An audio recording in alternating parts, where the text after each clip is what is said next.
You want to support Roland Martin Unfiltered? Be sure to join our Bring the Funk fan club. Every dollar that you give to us supports our daily digital show. There's only one daily digital show out here that keeps it black and keep it real as Roland Martin Unfiltered. Support the Roland Martin Unfiltered daily digital show by going to RolandMartinUnfiltered.com.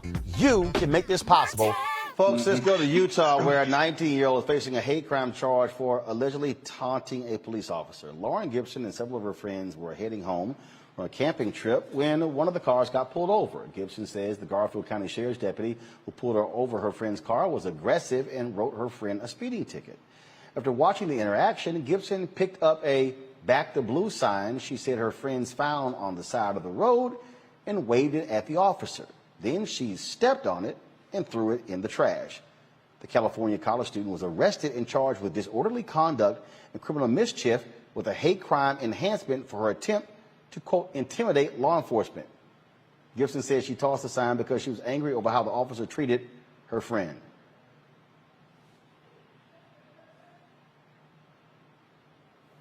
Am I missing?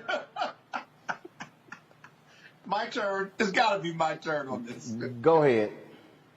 These laws, this was a hate crime, is what you're saying. She was charged with a hate crime, and I think she can get up to a year or maybe 20 years in jail if she's convicted.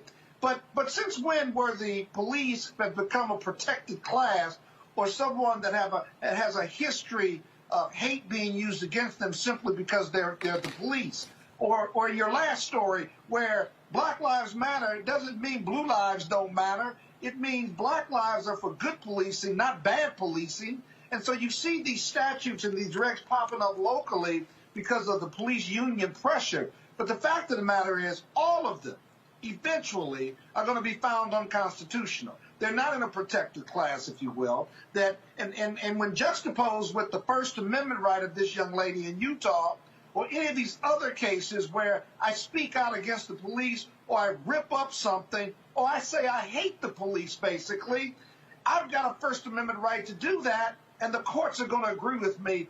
I don't care whether you're in the Fourth Circuit or the Ninth Circuit, and hopefully the Supreme Court, that the First Amendment reigns, because there's got to be an important state interest in order to infringe, or compelling state interest, I'm sorry, Robert, a compelling state interest to infringe on my First Amendment. And saying I don't like the police and ripping up a sign is not a compelling state interest simply because that's my opinion of the police. You don't you wave a sign at me and stomp on it.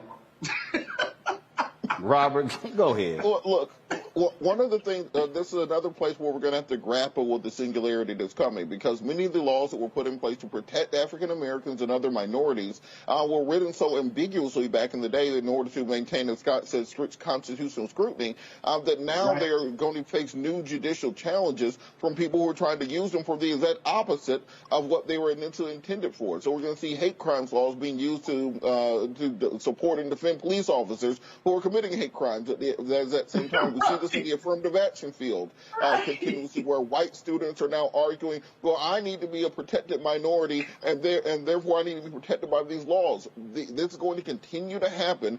No majority nation has ever become a minority nation peacefully. So hopefully all they do is fight through the court systems. Hopefully all they do is break down and get mad and make angry tweets online. But it's going to be a growing pains process for this country. These people learn how to live as minorities. And the first time we have President Juan Santo of the United States of America, followed by Barack Hussein, followed by Kamala, so on and so forth, these people are going into panic mode, and they don't know what to do about it.